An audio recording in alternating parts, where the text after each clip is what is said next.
discussões. Dá um refresh, um F5.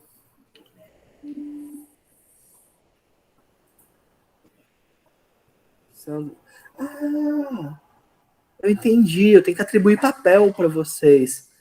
Eu não sei atribuir um papel para vocês. Vou tentar atribuir aqui. Deixa eu ver qual é o papel dessa pessoa aqui. Iago tá como. Pra mim apareceu isso também. É que vocês estão sem papel.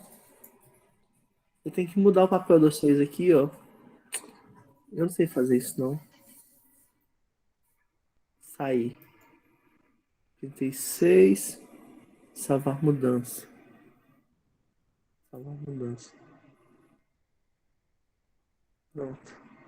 Ô, Sandro, olha lá agora se mudou alguma coisa. Peraí, eu vou entrar.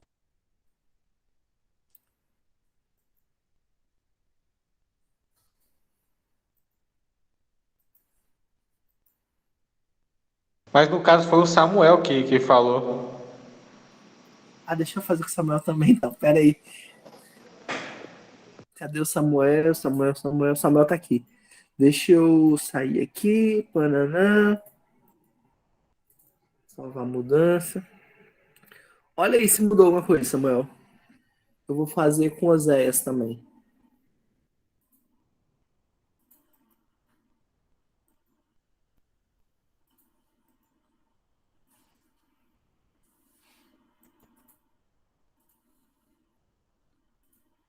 João tá fora. João Vitor.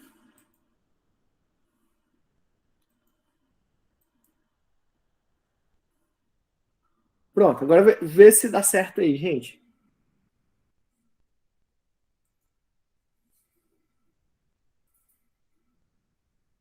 Pra mim deu certo, não. Não deu certo? Pra mim também não.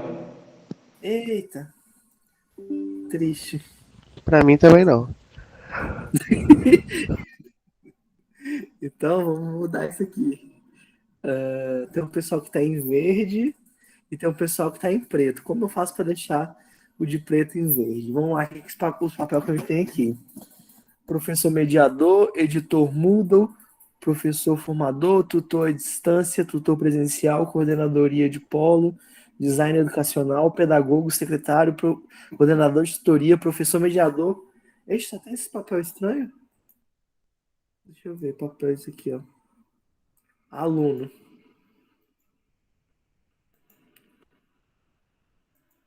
Filtrar. Não tem nenhum aluno aqui. Entendi. Usuário, coordenador do curso. Rapaz. Filtra aqui.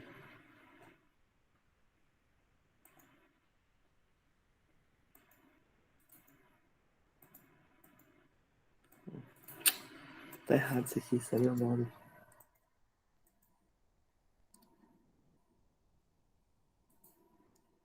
Então, tem um povo que tá aparecendo como cadeadinho. Cadeadinho preto.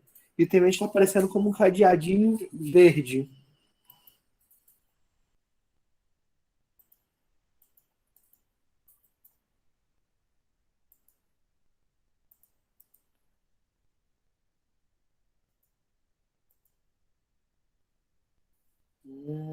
Isso tá estranho.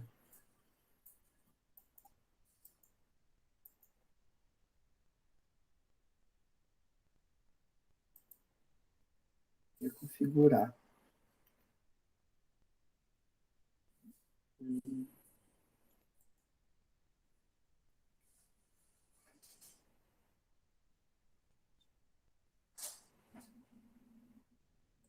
Eu nem sei mexer nisso, galera.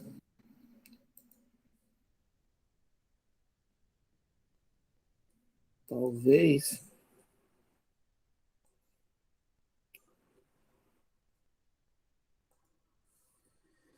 Recarregar. Cadê aqui participante?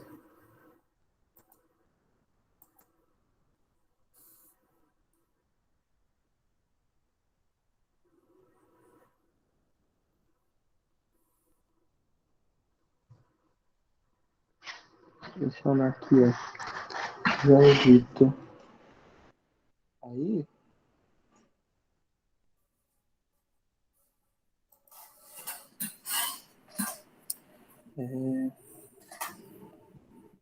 Usuários. Permissões. Verificar permissões.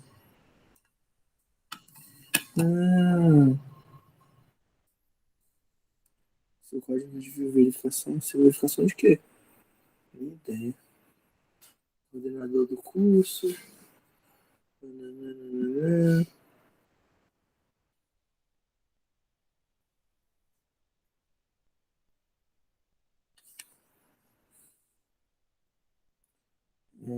Jovens.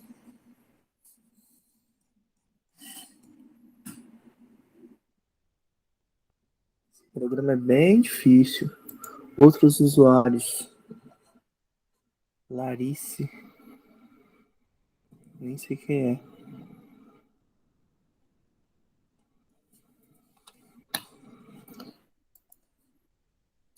Apareceu o curso para vocês, mas não apareceu o conteúdo, é isso? Não, para mim o conteúdo aparece, só não consigo visualizar os avisos que você colocou. Mas aí você apertou lá no aviso e apareceu nada. Apareceu que você não tem. Você não tem autorização para isso, é isso? Isso.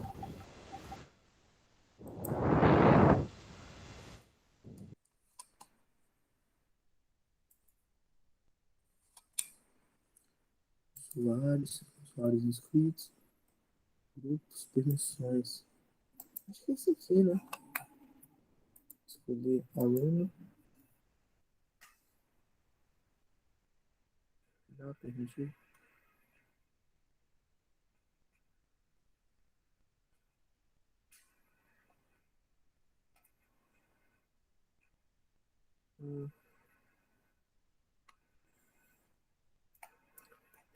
Jovens. Temos um problema. Eu não tenho nem ideia do que fazer. Mas o conteúdo que é importante, acho que chega para vocês, né? Agora eu só vou ver um jeito de grupos.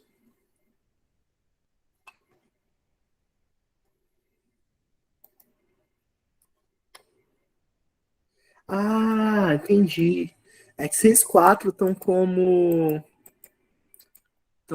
sem papel mesmo. Eu tenho que conseguir atribuir papel para vocês.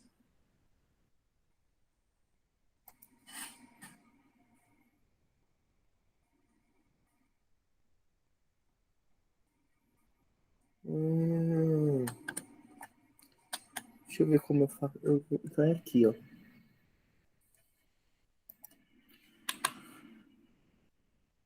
O ruim é que eu não consigo colocar vocês como aluno, só consigo colocar vocês como outras coisas que não é aluno.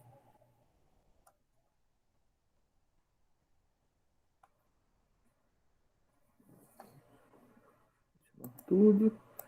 Escolher uma mensagem, escrever uma anotação, adicionar a mesma anotação ao grupo. Não, não é isso não. Usuários inscritos, mais inscrição, grupos. Usuários inscritos. Aí eu vou vir aqui em Sandro. Atribuir papel.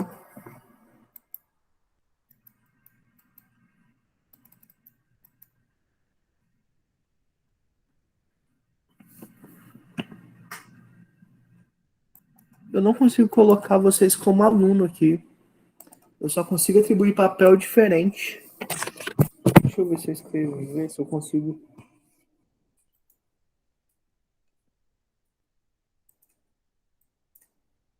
Você não aumenta também. Jovens, não dá mesmo.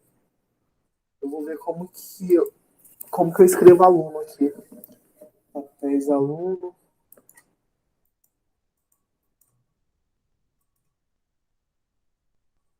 Quer ver? Deixa eu até mudar aqui para vocês verem. Talvez vocês tenham uma ideia de como como ajudar.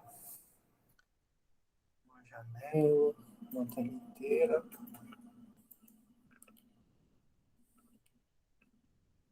Ó, quando eu abro o Moodle aqui, ó, vocês estão vendo aí?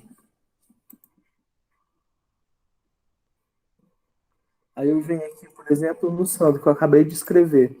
Aí quando eu coloco para atribuir papéis, aparece aqui, ó, editor, professor, tutor à distância, tutor presencial, coordenador de polo, design, pedagogo, secretário do curso, coordenador de tutoria, professor mediador, tutor NAPNE, mas não aparece aluno. Isso é estranho, porque tá vendo, ó, o Emanuel, o Keniel tá tudo como aluno, só que os outros não estão.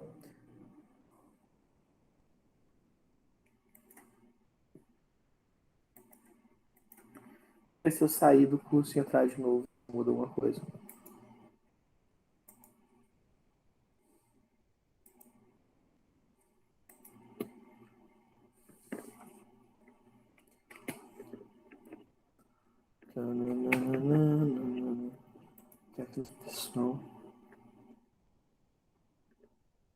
Ah, deixa eu ver um negócio aqui que deve ser um problema.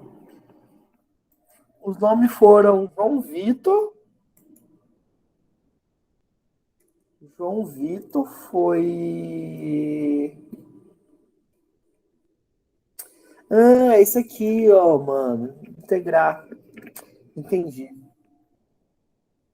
Agora vai dar certo. Talvez vocês vão ficar com duas. Ó, deu um loop aqui sinistro. Talvez vocês vão ficar com duas inscrições. É que o diário da turma 2 eles fizeram e não foi integrado automaticamente aqui, ó. João Vitor, Misael, Sandro, Eusés, é justamente o pessoal que estava sem matrícula, né?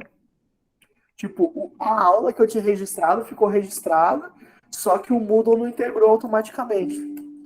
Deixa eu ver se eu dou uma atualizada aqui. Mas esse processo demora um pouquinho, geralmente demora umas meia hora. Vamos ver se agora vai dar uma mudança.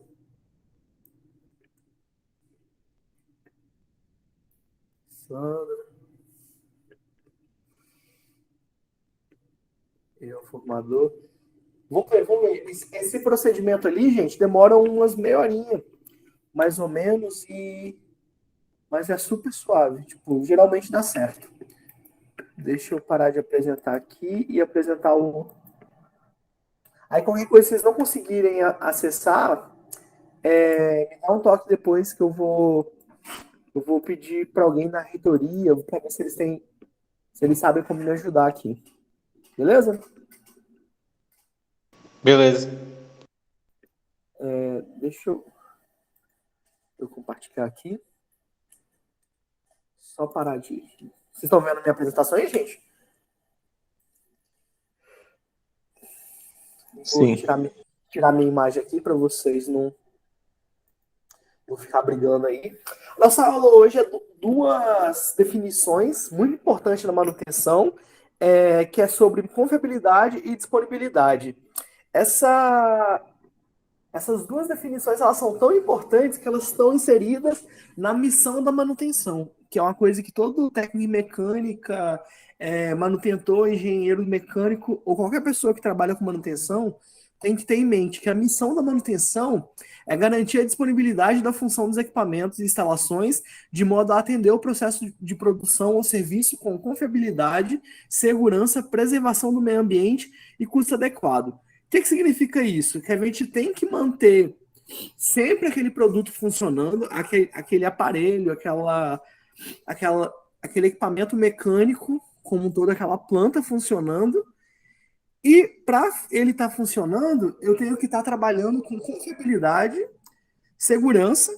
Eu não posso agredir o meio ambiente e o custo, sobretudo na engenharia, é uma coisa muito importante. Então eu tenho que atender todos esses.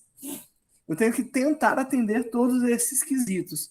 E quando eu consigo atender todos, eu posso falar que a minha manutenção está sendo bem executada. Uma das coisas que eu marquei aqui, ó, é a confiabilidade, que é um item muito importante, sobretudo na nossa matéria, que quando a gente usa os métodos preditivos, a gente vai estar aumentando a confiabilidade, porque a gente vai saber se o nosso equipamento está trabalhando dentro dos critérios pelo qual eles foram selecionados.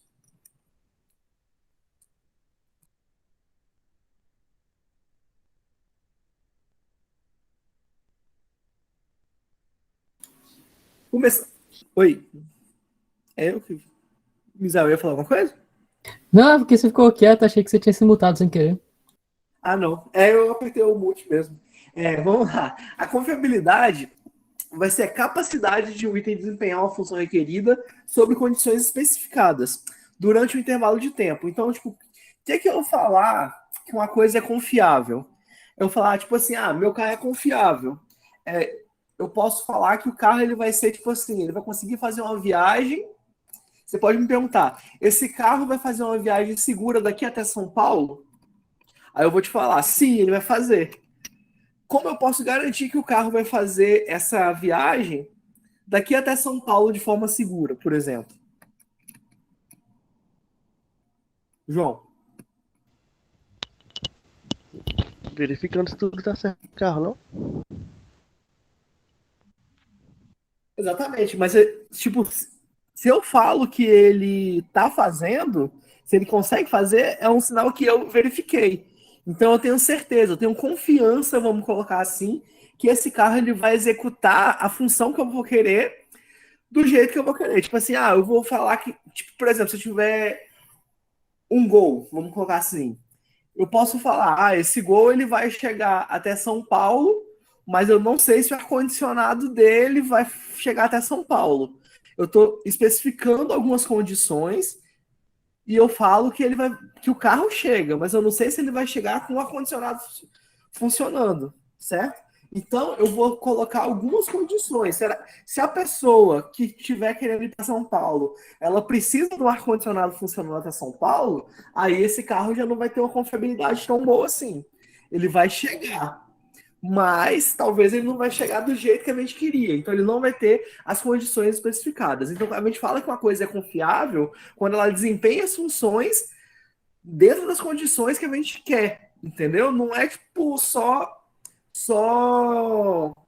realizar as funções, não. Porque é uma taxa, na verdade, é uma quantidade que pode ir de 0 até 1, tipo, de 1% até 100. E quanto mais perto de 100 ele for chegando, mais confiável ele vai ser, vamos falar assim. Quanto mais perto de 100%. Né?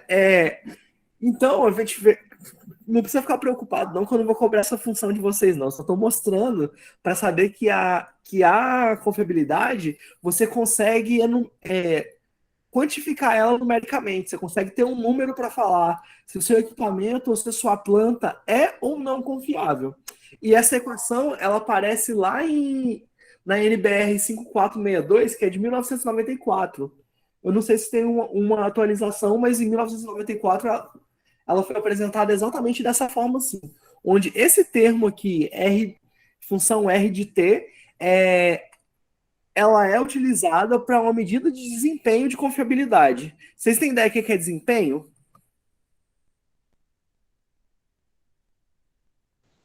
Não entendi, professor, repete? Ó, vocês têm alguma ideia do que é desempenho? Quando a gente fala desempenho, o que a gente quer dizer?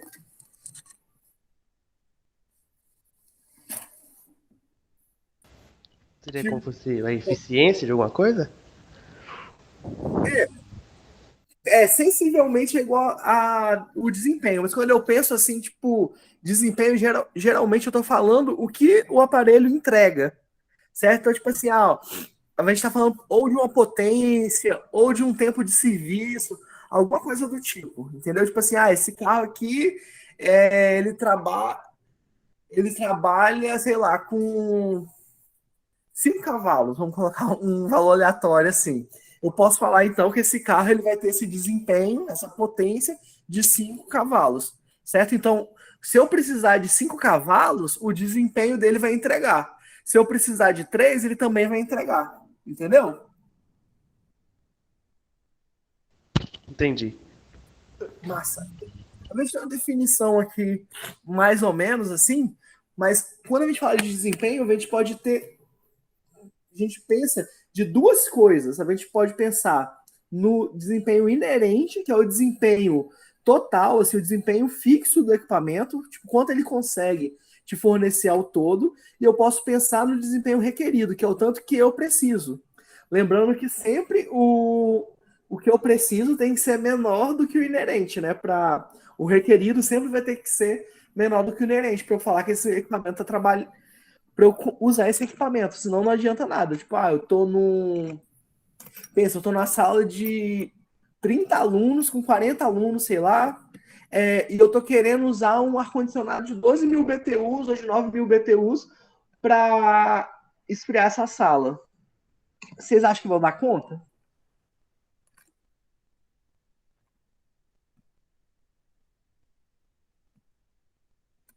Já fizeram, gente? Quantos BTU? 9 mil BTUs. Uma sala de 40 alunos. Acho que não. Não vai. Por quê? Porque eu preciso, provavelmente, chutar um número aqui, tá, gente? Eu não sei de cabeça, não. Tem que fazer as contas. Mas eu preciso de 30 mil BTUs para esfriar uma sala com 40 alunos. Se eu uso um equipamento que ele tem o desempenho inerente de 9, eu não vou conseguir fazer com que esse equipamento funcione. Certo? Eu não vou atingir o meu objetivo. Então, eu sempre tenho que pensar que o meu objetivo, o meu desempenho inerente, ele vai ter que ser maior do que o meu desempenho requerido, senão eu já estou trabalhando com um problema aí. Eu já tô forçando esse equipamento além do que ele poderia trabalhar, vamos colocar assim. Quando o desempenho previsto não ocorre, a gente utiliza o termo falha. O que seria o termo falha? É uma interrupção na produção, é o que faz a gente na manutenção trabalhar, vamos colocar assim. A manutenção clássica, que é a manutenção corretiva ou a manutenção preventiva, ela trabalha ou para consertar a falha ou para evitar a falha. E a falha é basicamente uma interrupção na produção quando eu tenho uma operação instável, que ela não está funcionando do jeito que ela deveria funcionar, quando eu tenho uma queda na quantidade produzida, ou eu tenho uma deteriorização do produto. Além do que eu tenho uma perda da função do comando ou proteção. Entenderam? Esses cinco fatos aqui. Basicamente, a falha é quando o meu sistema está funcionando de um jeito diferente do que ele deveria funcionar. Ou parando totalmente, ou ele ficando meio instável, ou eu perdendo produção de alguma forma. Beleza? Beleza. Então, quando eu falo aqui, deixa eu apertar a Pokébola para voltar lá. Beleza. Quando eu falo que a confiabilidade é usada como medida de desempenho da confiabilidade, eu estou pensando se, quando eu preciso desse equipamento, quando eu falo que ele é confiável, eu estou falando que ele vai desempenhar a função dele nas condições especificadas. Show? Show. Agora, falando um pouco sobre essa fórmula aqui, ó, ele fala que a taxa de confiabilidade, esse termo aqui, essa função aqui de confiabilidade, vamos colocar, taxa não, tá? É um termo, uma funçãozinha de confiabilidade, ela vai estar diretamente ligada à taxa de falhas e ao tempo previsto de operação, certo? Essa base neperiana aqui, é uma base logarítmica, que vale 2, é tipo o π, que é 3,14, essa base neperiana é 2,718. Se vocês pegarem a calculadora científica de vocês, vai estar lá.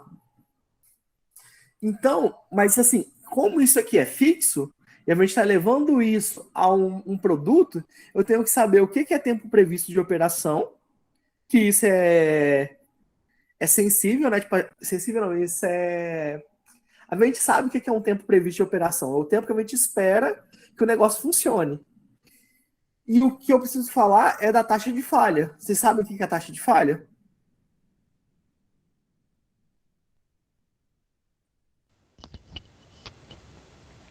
Seria a quantidade que aquele. Quantidade, se você fala, seria a quantidade que acontece a falha no sistema, Isso. na máquina? Isso mesmo. A taxa de falha vai ser o número de falhas que ele vai ter por um período. Então, tipo assim, se eu medir se eu tô acompanhando um carro assim, numa empresa, eu acompanho todos os carros Vectra, por exemplo. Aí eu vou contando no período de um ano, eu coloco esses carros, alugo, coloco e vou acompanhando quantas vezes ele falha. A taxa de falha vai ser o número de falhas dividido pelo tempo, que seria um ano, certo? Que é o tempo que ele está em operação. Para ficar mais claro aqui, eu vou disponibilizar esse slide depois, tá, gente? Só que vocês têm que ficar ligado que eu não vou tirar não, porque senão vai bagunçar que eu coloquei para só isso aqui. Mas esses slides que você precisa clicar para ele aparecer, eles ficam como oculto. Então vocês precisam fazer a apresentação de slide para aparecer essas fórmulas aqui. Essa fórmula aqui ela é simples, ela pode cair no questionário de semana que vem, tá? A taxa de falha vai ser basicamente o número de falhas dividido pelo número de horas de operação. Geralmente a gente usa o tamanho de milhões de horas, certo? Como unidade de horas de operação aqui. E quando eu falo de um caso onde eu tenho várias unidades testadas, eu tenho que pensar em multiplicar essas horas de teste pelas unidades testadas. Então, tipo assim, eu estou acompanhando, é o que eu estava falando com vocês, eu estava acompanhando 1000 Vectras. Quando eu for ver a taxa de falha, eu tenho que pensar que essa quantidade de horas ela tem que ser multiplicada, porque eu estava acompanhando um monte de Vectra, eu não estava acompanhando só um. Deu para entender?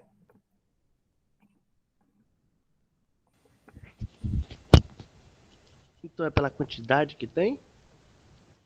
Não, depende. Se você estiver acompanhando só um, tipo assim, eu estou acompanhando um torno para fazer um teste aqui, tipo, para ver a taxa de falha desse torno. Aí eu vou pegar isso e vou multiplicar pelas horas. Se você está acompanhando 5 tornos, você não pode pensar que é o número de horas de um torno só, o número de horas total. Você tem que pensar que você está testando 5 equipamentos. Então você tem que multiplicar a parte de baixo também pelo número de equipamentos, entendeu? Porque vai ser o total de falhas dividido pela hora de todos os equipamentos juntos.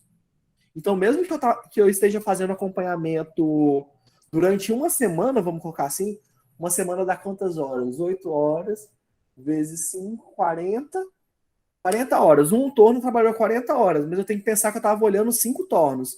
Então, eu tenho que dividir por 5 vezes 40, que dá 200. Entendeu? Entendi. Beleza. É só lembrar disso. Tipo, o número de horas, já que você está contando as falhas de forma universal e não individual, tipo, você não está contando só de um equipamento, esse número de horas ele vai ter que ser multiplicado porque o número de falhas também vai ser aumentado. Entendeu? Tipo, se eu testei 5, eu contei a falha dos 5, eu vou ter que dividir pelo número de horas de todos os 5 juntos. Um clássico da mecânica, da manutenção, é a curva da banheira. Vocês já viram em outra matéria? Já. Acho que eu já. É massa isso, né?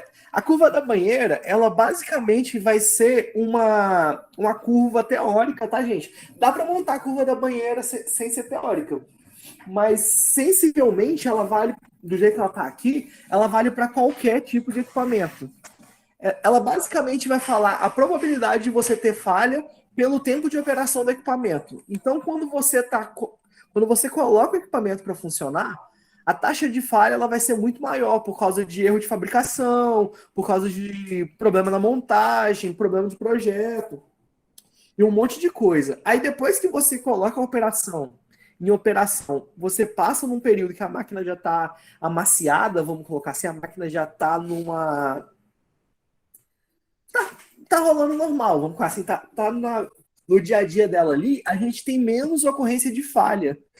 Sobretudo falhas não programadas. Então, a gente tem uma ocorrência de taxa de falha bem pequenininha.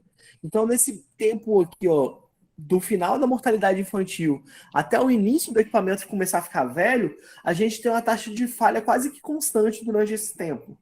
Só que depois de um tempo, esse equipamento vai desgastando, vai corroendo, vai envelhecendo, e a gente tem um aumento novamente dessa taxa de falha, por causa do desgaste natural. Quando a gente vai ficando velho, a gente já começa a dar mais problema mesmo. Então, a mesma coisa acontece com as máquinas. É igual a gente mesmo. Quando tá criança, direto tá no médico.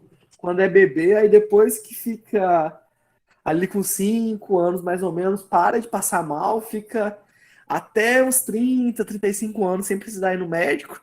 Depois, quando começa a ficar velho, começa a precisar ir no médico direto também.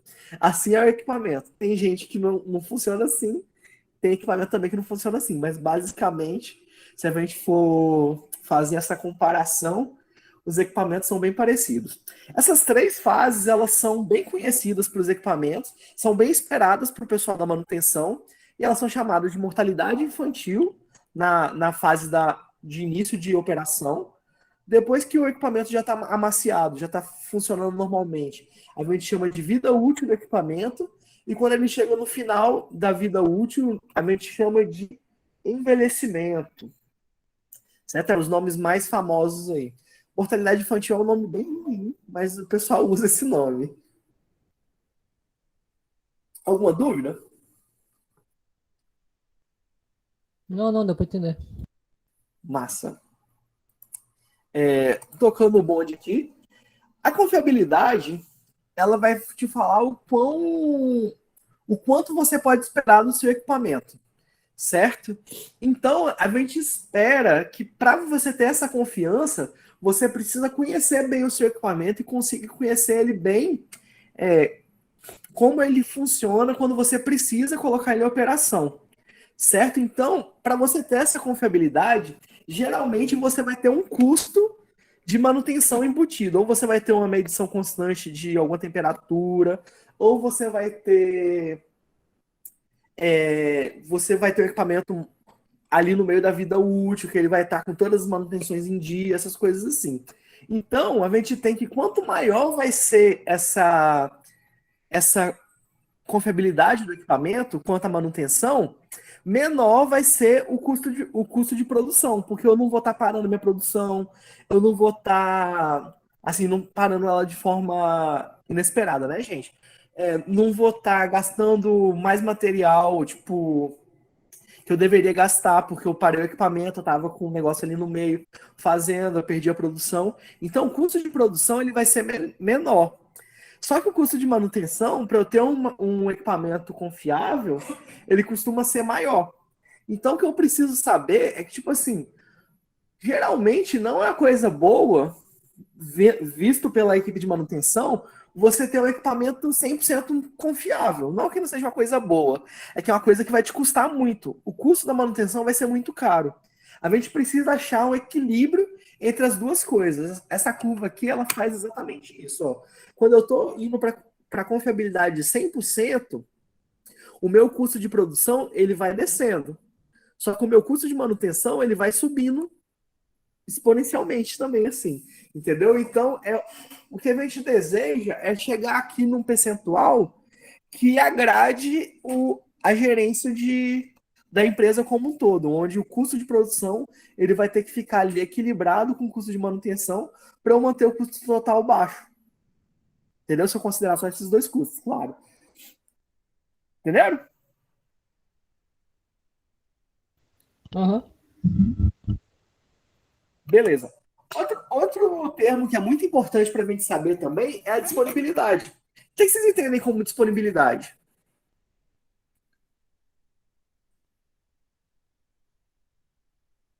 O tempo que o equipamento tá em condições para ser usado? Isso mesmo.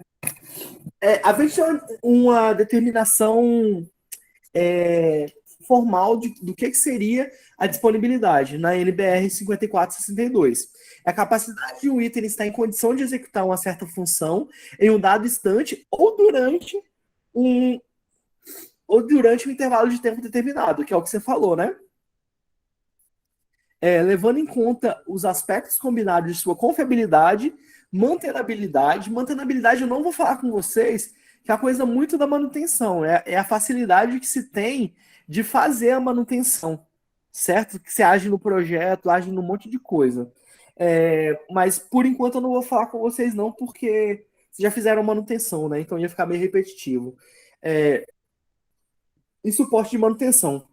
Supondo que os recursos externos requeridos estejam assegurados. Então, tipo assim, se tá tudo certo para o meu equipamento, eu tô com a lubrificação em dia, tô com a manutenção em dia, eu vou falar que esse equipamento tem disponibilidade se ele vai ter uma boa capacidade de fazer o que eu estou pedindo, na hora que eu estou pedindo, durante o tempo que eu estou pedindo. O termo disponibilidade é usado como uma medida do desempenho da disponibilidade. E a gente tem uma formulazinha aqui também. A gente tem mais de um tipo de disponibilidade, tá, gente? São 3 tipos, assim, dá para fazer até mais que 3. Mas a disponibilidade inerente ou intrínseca, ela vai refletir, ela vai ser o tempo médio entre falhas, certo? Tipo assim, eu operei por tanto tempo e tive que parar por causa de uma falha. Depois eu operei por mais tanto tempo e tive que parar. Eu vou pegar o tempo médio que eu tive entre essas falhas, por um tempo aqui, mais um tempo aqui, e vou dividir pelo tempo médio entre falhas, mais o tempo de reparo. Só que esse tempo de reparo aqui, que eu coloco nessa disponibilidade inerente, é só o tempo que eu gasto fazendo a manutenção corretiva, certo? Então, eu não considero o tempo que eu gastei locomovendo, o tempo que eu gastei fazendo o diagnóstico, o tempo que eu gastei pegando os sobressalentes para trocar. Isso não é contado aqui. É só o tempo que eu gastei na manutenção corretiva. Isso não adianta muita coisa, né? Porque eu não vou contar quase nada do tempo que o equipamento ficou parado. Eu só vou contar mesmo o tempo que eu gastei ali fazendo essa manutenção. Mas pode ser sim, dependendo do tipo de equipamento que você estiver mexendo, pode ser uma forma de você ter um indicativo. É importante eu falar de indicativo com vocês, gente. Não sei se alguém já falou, que na empresa tudo funciona por indicativo, são os números. Tipo assim, será que o meu custo está bom? Será que meu cliente está satisfeito? Para eu saber se o cliente está satisfeito, eu preciso ter um número, geralmente, para eu saber fazer, para eu saber se está ou não. Já aconteceu de vocês ligarem para um telemarketing e no final da ligação eles falarem, dá uma nota de 0 a 5 se você... 0 se você está muito satisfeito e 5 se você está muito satisfeito. Já aconteceu com vocês? Já. Pois é, por que precisa ter esse número associado? Porque se eu só perguntar para a pessoa se ela está ou não satisfeita, eu não tenho meio como fazer essa medição. Porque a pessoa pode estar, tipo assim, ali na metade, vamos colocar assim, de satisfação, e ela vai te dar um não satisfeito. Então você precisa ter um índice, você precisa ter uma forma de trabalhar. Esses números geralmente são levantados por engenheiros ou por pessoal da estatística para você conseguir tomar partido a partir de números. Porque muitas vezes a unidade qualitativa ela não te ajuda tanto quanto essa unidade numérica. Então a gente chama essas unidades numéricas que a gente usa como números ou como benchmarks ou índices que são números que servem para a gente tomar decisões de manutenção aqui no caso. Então a gente pode usar a disponibilidade inerente como sendo um número para a gente tomar uma decisão de manutenção dentro da nossa empresa. Por exemplo, dar um treinamento para as pessoas fazerem a manutenção corretiva de forma mais rápida. Posso usar a disponibilidade inerente para levantar a necessidade desse treinamento. Uma observação importante aqui é que essa vida média aqui, ela é tirada quando eu tenho a possibilidade de reparar. Se eu estiver falando de alguma coisa que eu não consigo reparar e eu preciso trocar o equipamento, eu substituo o TMEF por TMPF, porque eu não estou contando a vida média, eu estou contando a vida total mesmo desse equipamento, certo? Porque eu preciso substituir ele totalmente. Por exemplo, a lâmpada. Se eu precisar trocar uma lâmpada, eu não vou consertar essa lâmpada, eu vou ter que tirar ela e colocar outra. Outro tipo de disponibilidade que eu posso falar é disponibilidade técnica, que é obtida ou encontrada, onde ela vai ser uma proporção entre o tempo médio entre as manutenções, pelo o tempo médio entre manutenções, mais o tempo médio para reparo. Aqui eu vou pensar em 2 tipos de manutenção, corretiva e preventiva. Mas eu não considero tempos como logística, espera, atraso, tempo que eu levo para deslocar, essas coisas todas, não. É só basicamente o tempo que eu peguei de corretiva e de preventivo. Aqui também eu já tenho um índice melhor, porque eu já estou considerando 2 tipos de trabalho, que vai ser um número mais perto do real. Mas o ideal e o mais utilizado é a disponibilidade operacional, onde eu vou pensar no tempo médio de paralisação. Então, eu vou pegar o tempo todo que esse equipamento ficou parado, que essa planta ficou parada, e vou colocar dentro do meu índice. Isso aqui, para minha empresa, é o índice mais importante. Para a equipe de manutenção, isso aqui, essa disponibilidade inerente e essa disponibilidade técnica, ela pode ser utilizada para algumas coisas, do tipo, vou fazer treinamento, vou optar por não fazer uma corretiva, para fazer uma preventiva, entre outras coisas. Mas para a empresa, o que existe mais importante é a disponibilidade operacional, certo? Que vai contar todo o tempo em que eu fico com o equipamento parado. Certo? Certo. Certo. Agora eu tenho um exemplo aqui para a gente parar, para acabar. Eu acho que é o último exemplo. Não, tem mais outro exemplo aqui. Mas beleza. Esse tempo aqui é para a gente fazer o cálculo desse TMEF e desse tempo médio para reparo. Certo? Tempo médio de falhas e tempo médio para reparo. O exercício é o seguinte: o cálculo do tempo médio é dado pela relação entre valores de tempo observados de um período de tempo determinado e a quantidade de observações. Vamos exemplificar para TMEF e TMPR, onde Tzão é o tempo de funcionamento e Tzinho é o tempo de reparo em horas. Certo? Aí aqui a gente tem o equipamento, a ideia é o seguinte, ela ficou 340 horas funcionando direto e ficou 8 horas parada para reparo. Depois ele funcionou mais 290 horas e ficou 8 horas para negócio. Depois 640 por 12 parado. Depois 100, 6 horas parado. E assim, na vida. A gente para aqui no caso, depois da última falha.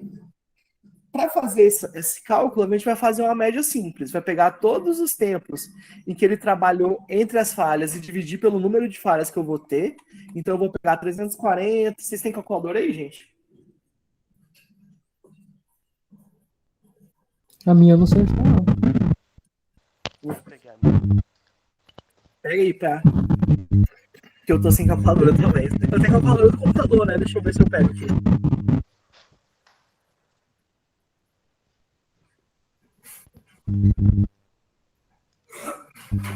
Apareceu pra vocês aí a calculadora? Não apareceu não, que eu tô vendo aqui que não apareceu. Mas eu vou fazer a conta aqui e vocês conferem pra mim se tá certo. Primeira conta que eu vou fazer é do TMEF, tempo médio entre falhas. 340 mais 290 mais 640 mais 100 mais 190 mais 160. 1720. Aí eu vou pegar esse 1720 e vou dividir por 1, 2, 3, 4, 5, 6. Dividido por 6. Vai dar 287, mais ou menos. 286,66667. Alguém anota aí para mim, fazendo um favor. Vocês estão com o caderno aí? Não. Alguém que tem um caderno aí ou um bloco de notas, dá uma anotada esse número para mim. Fazendo um favor. Pode repetir o valor, professor? 286,67. 286,67? Isso. Agora eu vou fazer o cálculo de tempo médio para reparo. Eu vou pegar 8 mais 8 mais 12 mais 6 mais 7. Dividido por 5. Vai dar 8,2.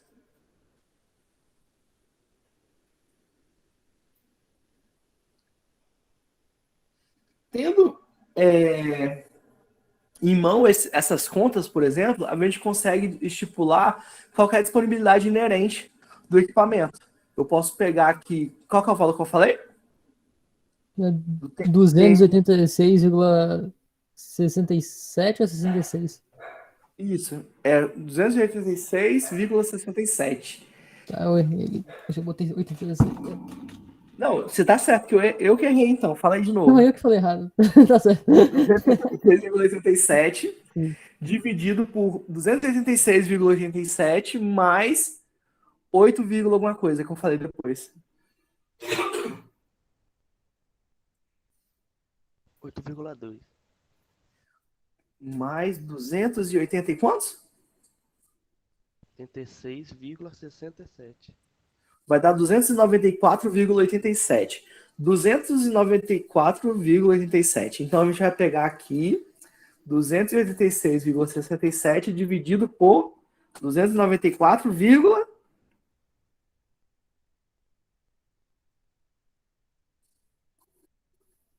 galera, 294, eu esqueci. hã? Esqueci, lembro não. Eita, 286,67 mais 8,2, né? 87. 87, então. A gente vai ter uma disponibilidade inerente, vezes 100 aqui, de 97,22%. É uma disponibilidade relativamente alta, né? É bom, assim. Se for ver, quase perto de 100. Sim, 97%. Pois é uma disponibilidade boa. Isso quer dizer muita coisa? Quer... Fala aí, João. Acho que sim, né? Porque a fábrica vai parar poucas vezes. Então, na real, não quer dizer que ela vai parar poucas vezes. Vai falar que quando ela para, você resolve o problema rápido. Certo? Se você pegar, você fica ali um tempo trabalhando, para e resolve rápido. Mas não quer dizer, por exemplo, que eles não contabilizaram o tempo que levou essa máquina ficou parada. Entende? Porque ele só levou em conta aqui, ó, só fez a consideração do tempo de reparo.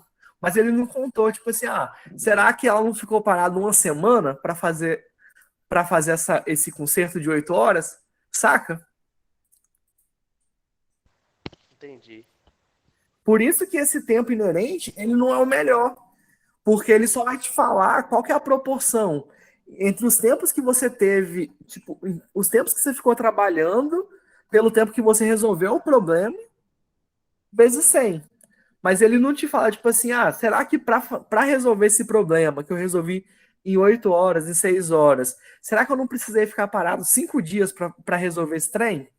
Entendeu? Então é uma medida boa para manutenção, porque fala assim, ó, você ficou 340 horas trabalhando, eu fui lá e resolvi seu problema com 8 horas.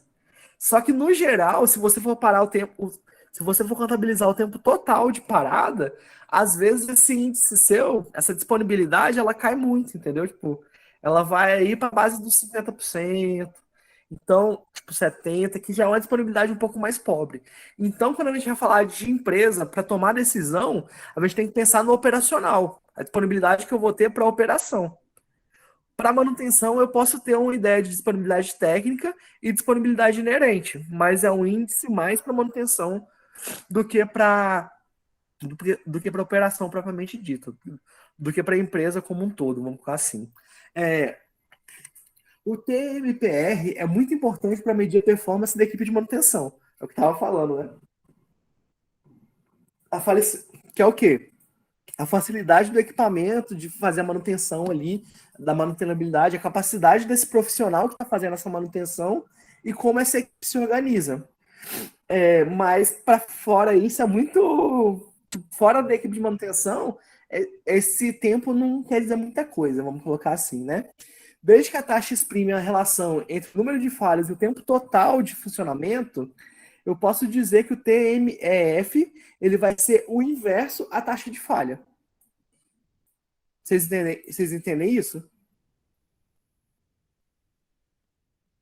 Isso é tipo frequência de período. Pode repetir, eu não entendi não.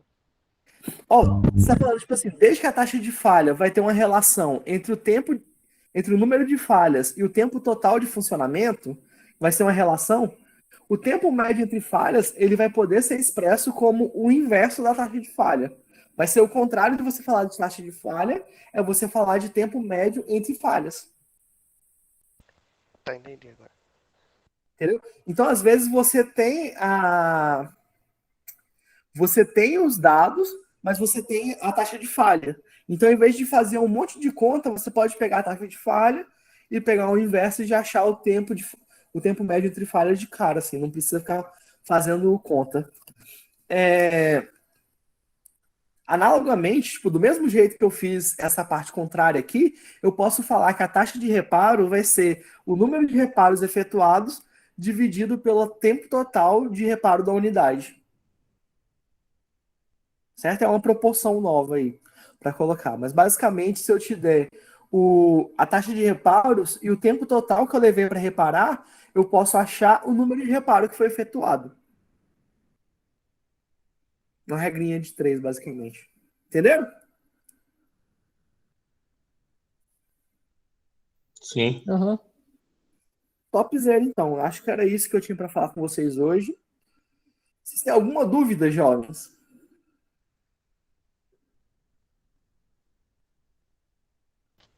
Nenhuma não. Vocês precisam saber que a partir da semana que vem, se tudo acontecer fluidamente da forma que a gente espera, a gente vai começar a ter aula presencial. Beleza? Show. E é isso, então. Beleza, galera. Muito obrigado. Deixa eu parar de gravar aqui. Interromper a gravação.